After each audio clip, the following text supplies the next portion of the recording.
રાધે રાધે મિત્રો, આજે આપણે જોવાના છીએ ભગવદ્ ગીતા ચેપ્ટર 1 શ્લોક 5 to 8, જેમાં દુર્યોધન દ્રોણાચાર્યને પોતાની સેના અને પાંડવોની સેનાનું એનાલિસિસ અને કમ્પેરિઝન દર્શાવે છે. અને આ કમ્પેરિઝન દર્શાવતા એમ કહે છે કે પાંડવોની સેનામાં શું કહેવાય, ધૃષ્ટકેતુ, પુરુજીત, શૈબ્ય, કાશીરાજ આવા અનેક શક્તિશાળી યોદ્ધા છે. અને પોતાની સેનાનું વર્ણન કરતાં એમ કહે છે કે સ્વયં આપ, કર્ણ, ભીષ્મ, કૃપાચાર્ય, અશ્વત્થામા, વિકર્ણ તથા સોમદત્ત પુત્ર ભૂરિશ્રવા આટલા મહારથીઓ આપણી સેનામાં છે. એક પ્રકારે અહીંયા દુર્યોધન લેક ઓફ કોન્ફિડન્સ દેખાય છે કે આપણી સેનામાં આમ છે, સામેવાળી સેનામાં આમ છે, આપણે આમ થશું, તેમ થશું.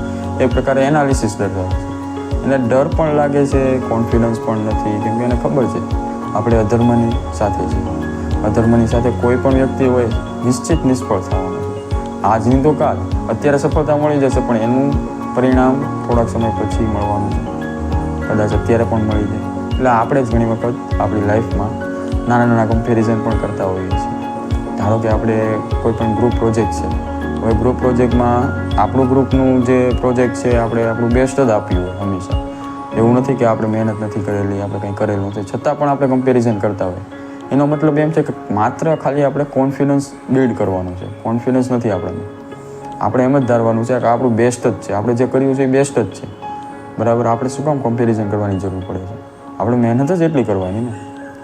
તમે મહેનત નથી કરતા એનો મતલબ એમ નથી કે તમે નિષ્ફળ થશો. મહેનત કરો. મહેનત કરવાની પણ ઘણી રીતો હોય છે. મહેનત કરીએ આપણે, પણ સાચા વેમાં કરવાની જરૂર છે. આપણે કોઈને દેખાડો કરવા મહેનત કરીએ, આડેધડ મહેનત કરવા મળે, એ કંઈ મતલબનું નથી. સાચા વેમાં, સાચું એનાલિસિસ કરીને, બધું જોઈને આપણે મહેનત કરવાની છે. અને અવશ્ય આપણે સફળ થશું. અને નાની વાતોમાં કમ્પેરિઝન કરવાની જરૂર નથી આપણી લાઈફમાં.